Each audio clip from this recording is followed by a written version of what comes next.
अब अगला सवाल है क्वेश्चन नंबर 36, जिसमें लिखा है किसी शंकु की ऊंचाई 30 सेंटीमीटर है।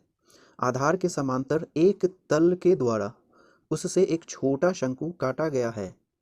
यदि इसका आयतन दिए गए शंकु के आयतन का 1/27 भाग हो तो आधार के कितनी दूरी ऊपर से परिच्छेद काटा गया है।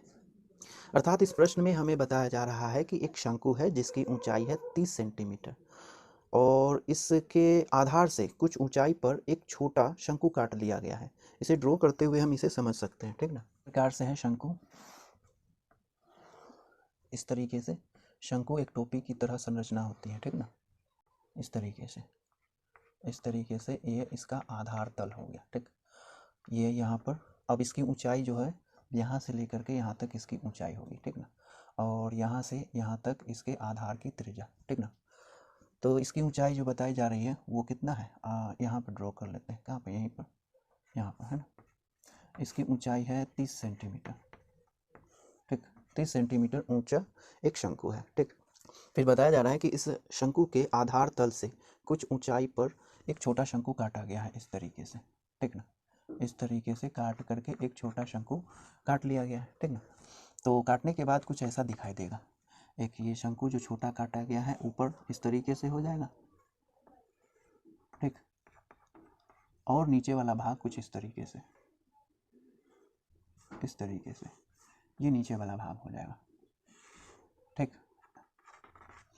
तो इस शंकु को इसके आधार तल से कुछ ऊंचाई पर काट लिया गया। अब कितना काटा गया यही हमें फाइंड करना है, ठीक ना। तो हम मान लेते हैं कि इसके आधार यहाँ इस आधार तल से ये कितने ऊंचाई पर काटा गया है, h ऊंचाई पर काटा गया है, ठीक ना।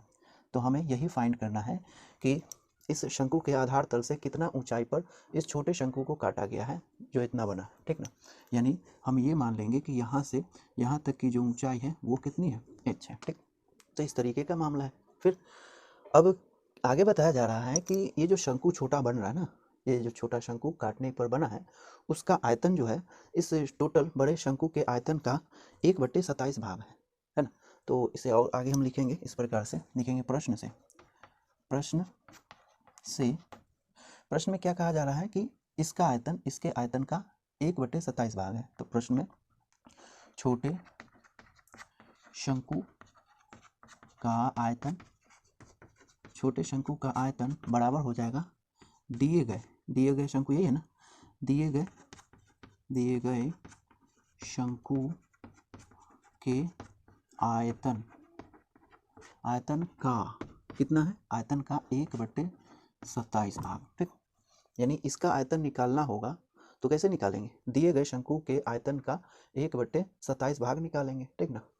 तो इस तरीके से हम पूरे मामले को व्यक्त कर सकते हैं। अब क्या है कि अब इसे सॉल्व करना है और हमें h फाइंड करना है, ठीक।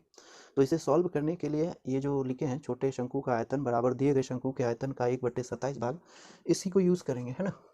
तो कैसे यूज़ करेंगे, अब छोटे शंकु का आयतन लिखना है तो छोटे शंकु के आयतन के लिए हमें क्या चाहिए, शंकु का आयतन निकालना है तो उसकी ऊंचाई मालूम होनी चाहिए और उसके आधार की त्रिज्या मालूम होनी चाहिए, ठीक। तो छोटे शंकु की बात की जा रही है तो छोटा शंकु ये है तो इसकी त्रिज्या यहाँ से यहाँ तक होगी, लेकिन कितना है मालूम नहीं है। फिर बड़े शंकु का आयतन लिखना होगा, अब उसकी त्रिज्या यहाँ से यहाँ तक होगी, वो कितनी है ये भी नहीं मालूम है, ठीक ना। तो हमें मान लेना होगा, ठीक ना। तो यहाँ पर मान लेंगे कि ये बड़े शंकु की त्रिज्या जो हो जाएगी कैपिटल R मान लेंगे, है ना, बड़ा है। और छोटे शंकु की त्रिज्या जो ऊपर वाला है यही है ना, तो इसकी त्रिज्या को हम क्या मान लेंगे, स्मॉल r मान लेंगे, ठीक। तो ये हो गई छोटे शंकु की त्रिज्या स्मॉल r और बड़े शंकु की त्रिज्या कैपिटल R। इसे हम यहाँ भी शो कर सकते हैं, यानी ये जो हो जाएगी ये r हो जाएगी, ठीक ना। यहाँ से यहाँ तक छोटे शंकु की त्रिज्या और बड़े शंकु की त्रिज्या ये कैपिटल R, इस तरीके से। अब रही बात ऊंचाई की, तो बड़े शंकु के लिए ऊंचाई ये 30 सेंटीमीटर दिया गया है ना। तो बड़े शंकु के लिए ये 30 सेंटीमीटर ऊंचाई दी गई है, ठीक। अब छोटे शंकु की बात हो रही है तो ये है छोटा शंकु। अब इसकी ऊंचाई कितनी है, तो ये टोटल यहाँ से यहाँ तक 30 है और हमने मान लिया है कि यहाँ से लेकर के यहाँ तक की ऊंचाई कितनी है, h है। तो अगर हम पूरे में से यानी इस 30 में से इसको हटा दें तो इसकी ऊंचाई मिल जाएगी, ठीक ना। तो इसकी ऊंचाई इस तरीके से हो सकती है, कितनी, 30 माइनस h, इस तरीके से, है ना। तो इस तरीके से हम ये लिख लेंगे, ठीक ना। तो शंकु का जो आयतन होता है वो बेलन के आयतन का 1/3 होता है, ठीक। तो वो इस तरीके से लिखेंगे, कितना, छोटे शंकु के लिए इस पक्ष में लिखेंगे 1/3 पाई आर स्क्वायर। आर यहाँ पे कितना माना गया छोटे के लिए, ये स्मॉल, तो स्मॉल आर स्क्वायर है ना, और एच तो हो जाएगा एच। एच यही है ना, नहीं एच ये नहीं है, एच ये है 30 माइनस एच है, ठीक ना। तो इस छोटे शंकु की ऊंचाई ये है 1/3 पाई त्रिज्या का स्क्वायर अगुने ऊंचाई, तो ये ऊंचाई है, ये त्रिज्या है। फिर बराबर में दिए गए शंकु का आयतन, तो दिया गया शंकु कौन है, दिया गया शंकु ये बड़ा वाला शंकु, ठीक। अब इसका आयतन लिखेंगे 1/3 पाई और त्रिज्या का स्क्वायर, त्रिज्या इसकी क्या है आर, तो आर स्क्वायर है ना, इस तरीके से, और गुने एच, एच कितना है टोटल यही है ना 30, तो लिखेंगे 30 सेंटीमीटर है ना। तो इस तरीके से लिख लेंगे। हाँ, अब उसका दिए गए शंकु का ये तो आयतन हो गया 1/3 पाई आर स्क्वायर एच, ये दिए गए शंकु का आयतन है। तो इसका आयतन जो है इसके आयतन का 1/27 भाग है ना, तो का 1/27 ऐसे, ठीक।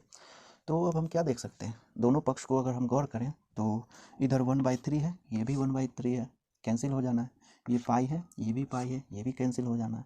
बचा जो है वो लिखेंगे आर स्क्वायर गुने में 30 माइनस एच, और इधर क्या बच गया, इधर बच जाता है आर कैपिटल आर स्क्वायर और गुने में 30 और का मतलब गुना 1/27 ऐसे कर सकते हैं, ठीक। या अब यहाँ पर क्या दिख रहा है, जो दिख रहा है वो लिखेंगे। यहाँ ये दोनों अज्ञात है ना, स्मॉल आर भी अज्ञात है और कैपिटल आर भी अज्ञात है, तो दोनों अज्ञात को एक पक्ष में ले आते हैं। इसे इस पक्ष में ले आएंगे तो बट्टे में आएगा क्योंकि उधर गुना में है ना, तो capital R sorry small R का स्क्वायर और बट्टे कैपिटल आर का स्क्वायर इस तरीके से, और गुने में 30 माइनस एच, और गुने में बराबर में क्या हो जाएगा ये, तो 30/27, ठीक। तो हमें तो एच चाहिए ना, तो एच चाहिए, तो आप देखिए यहाँ पर क्या है, ये स्मॉल आर स्क्वायर बटे कैपिटल आर स्क्वायर, और जब तक ये दोनों पता ना चले तो कैसे ये एच का वैल्यू पता चलेगा, इसलिए हम क्या करेंगे, इसका स्क्वायर कॉमन लिख देंगे इस तरीके से, और गुने में 30 माइनस एच, और बराबर में ये 30 तो है ही और बट्टे में 27 है। तो अब हमें क्या करना होगा कि कुछ और फंडा लगा करके ये R by small R by capital R find करना होगा। तो कैसे करें, तो यहीं पे गौर करते हैं, ठीक ना। तो यहाँ पर हम देखें तो ये जो दिख रहा है इसे हम ए मान लेते हैं, ठीक। इसे हम क्या मान लेते हैं, पी मान लेते हैं, ठीक ना, इस तरीके से मान लेंगे, ये हो जाएगा पी। इसे मान लेंगे क्या चीज़, एम, इसे मान लेंगे हम एन, और इसे मान लेंगे ओ मान लेंगे, ठीक। तो यहाँ पर हमें त्रिभुज दिख रहा है ए पी एम है ना, इस त्रिभुज को हम इधर साइड में ले लेते हैं इस तरीके से, इस तरीके से कैसे, ये जो त्रिभुज है ए पी एम, तो इस तरीके से सीधा है ना, इस तरीके से सीधा है, ये फिर इस तरीके का है, फिर ये इस तरीके का है ना, ये है ए, ये है पी और ये है एम, और यहाँ पर ओ है तो ऐसे है, सीधा करेंगे, सीधा ये, ठीक ना। ये है क्या चीज़ ओ, तो इसे ओ और इसे एन कह देंगे। तो ये जो पी एन है, पी एम सॉरी एन नहीं पी एन, ये कितना है, ये है आर, ठीक, ये है आर, और ये जो ओ एन है वो कितना है, वो स्मॉल आर है, तो लिखेंगे स्मॉल आर इस तरीके से। और जो पूरा है यहाँ से लेकर के यहाँ तक वो कितना है, ये टोटल का टोटल है 30 है ना, तो लिखेंगे 30 इस तरीके से, 30 सेंटीमीटर है इस तरीके से। और P से O, ये देख रहे हैं P से O वो कितना है, वो है H, तो लिखेंगे यहाँ पर H इस तरीके से। और क्या, और यहाँ ये, तो ये H है, तो ये कितना है, ये देखिए ये है 30 माइनस एच, 30 माइनस एच है, ठीक ना, इतना है, इतना। तो यहाँ पर हम गौर कर सकते हैं, जो त्रिभुज दिख रहा है इसमें दो त्रिभुज है, एक है ए पी एम और दूसरा है ए ओ एन, ठीक ना। यानी एक त्रिभुज हो गया कौन सा, त्रिभुज ए ओ एन, और दूसरा त्रिभुज दिख रहा है कौन सा, त्रिभुज ए पी एम है ना, एम है ये, ठीक, इस तरीके से। एक है A O N, A P M, और ये दोनों त्रिभुज क्या है, सिमिलर है, यानी समरूप त्रिभुज है, इसीलिए ये दोनों क्या हो गए, समरूप है। तो समरूप को हम ऐसे लिखते हैं, सोया हुआ एस, इस तरीके से, ठीक ना। तो समरूप त्रिभुज है। तो दो त्रिभुज समरूप होते हैं कब? जब उसके भुजाएं अनुपाती हो, ठीक ना। दो त्रिभुज समरूप होते हैं जब उसके भुजाएं अनुपाती हो, ठीक। या फिर जिन त्रिभुजों की भुजाएं अनुपाती हो वे दोनों आपस में समरूप होते हैं, सिमिलर होते हैं, ठीक ना। तो ये कॉन्सेप्ट हम यहाँ पर अप्लाई करेंगे, ठीक। अब चूंकि ये दोनों त्रिभुज क्या है, समरूप है, इसीलिए हम यहाँ पर एक कॉन्सेप्ट लगा सकते हैं कि दोनों की भुजाएं जो होंगी अनुपाती होगी, और यहाँ पर लिखेंगे क्योंकि ये दोनों सिमिलर है, इसीलिए लिखेंगे अतः, क्योंकि सिमिलर है ना, इसीलिए ओ एन और बट्टे पी एम बराबर में हो जाएगा ओ ए और बट्टे पी ए, इस तरीके से। तो ओ एन को क्या माना गया है यहाँ पर? आर, तो लिखेंगे आर, थोड़ा सा और ऊपर लिख लेते हैं आर। और पी एम को क्या माना गया है? इस कैपिटल आर, तो लिखेंगे कैपिटल आर, ठीक। फिर बराबर में ओ ए, तो ओ से ए कितना है? 30 माइनस एच, ठीक। और बट्टे में पी ए, तो यहाँ से पी से ए, यही ना, कितना है? 30, तो लिखेंगे 30। तो यहाँ पर स्मॉल आर बट्टे कैपिटल आर कितना हो गया? बराबर में 30 माइनस एच बट्टे में 30, ठीक। तो इसे हम अप्लाई करेंगे किसमें? इसमें अप्लाई करेंगे, ठीक ना। अब यहाँ पर तो जगह नहीं है, यहाँ पे काम करते हैं, ठीक। थोड़ा सेपरेट कर लेते हैं। तो इसमें अप्लाई करेंगे, या ये जो है स्मॉल आर बट्टे कैपिटल आर, उसके बदले में हम ये रखेंगे, ठीक। तो उसके बदले में हो गया 30 माइनस एच बट्टे 30, उसका स्क्वायर, क्योंकि इस पर स्क्वायर है ना, इसीलिए इसका भी स्क्वायर हो जाएगा। और गुने में ये जो है 30 माइनस एच, इस तरीके से, ठीक। और बराबर में कितना है? 30 और बट्टे में 27, इस तरीके से।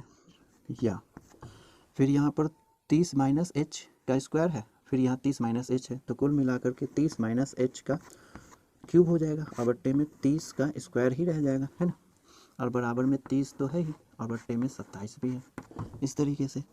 तो अब इसे क्रॉस मल्टीप्लाई करेंगे और यहाँ पर लिखेंगे 30 माइनस एच का क्यूब, और ये 30 का स्क्वायर पहले से है, और ये 30, तो 30 का क्यूब हो जाएगा, ठीक। और ये जो 27 है उसके बदले में हम ये 3 का क्यूब नहीं लिख सकते? हाँ, 3 गुने 3 9, और गुने 3 27 होता है, तो इस प्रकार से लिख सकते हैं, ठीक। यानी ये 30 और बट्टे 3 का क्या हो जाएगा? होल क्यूब हो जाएगा, ठीक। तो यहाँ हम देख सकते हैं कि 30 माइनस एच पर भी होल क्यूब है और 30 बट्टे 3 पर भी होल क्यूब है, तो ये और ये कैंसिल होगा, ठीक ना। बचेगा क्या? बचेगा 30 माइनस एच और बराबर में 30 बट्टे 3, यानी 10 ही तो होगा। 30, ये 10 मरतबे कट जाएगा ना, तो 10 हो गया, ठीक। अब इधर स्पेस कम रहा है ना, यहाँ पे लिख लेते हैं। तो इस h को उस पक्ष में, एक पक्ष में ले आएंगे और इसे दूसरे पक्ष में, तो एक तरफ h हो जाएगा और दूसरे तरफ 30 और माइनस 10 हो जाएगा, ठीक ना। हाँ, यहाँ पे सेंटीमीटर में आना है, ध्यान रहे, ठीक ना। तो जहाँ पर सेंटीमीटर नहीं दिया गया है वहाँ पर ख्याल रहे। तो यहाँ भी ये सेंटीमीटर यहीं से है, तो यहाँ भी सेंटीमीटर में ही आएगा आंसर। फिर यहाँ भी सेंटीमीटर, यहाँ भी सेंटीमीटर, यहाँ भी सेंटीमीटर, यहाँ भी सेंटीमीटर, यहाँ भी सेंटीमीटर, और यहाँ भी सेंटीमीटर, सब जगह, ठीक ना। तो सेंटीमीटर ही आना है आंसर। तो कहाँ लिखूँ? यहाँ पे घटा करके लिख देता हूँ 20 सेंटीमीटर, ठीक। तो जगह नहीं है, मैं यहाँ लिख देता हूँ सेपरेट करके। अतः h बराबर 20 सेंटीमीटर, अर्थात बड़े वाले शंकु के आधार से कितना ऊंचाई पर इसे काटा जाता है? कितना सेंटीमीटर की ऊंचाई पर? 20 सेंटीमीटर के, है ना। लिखेंगे अतः आधार से 20 सेंटीमीटर ऊपर छोटा शंकु काटा जाता है, ठीक ना। तो आंसर कितना आएगा? 20 आएगा, ठीक ना। तो आप इतना नोट कर ले।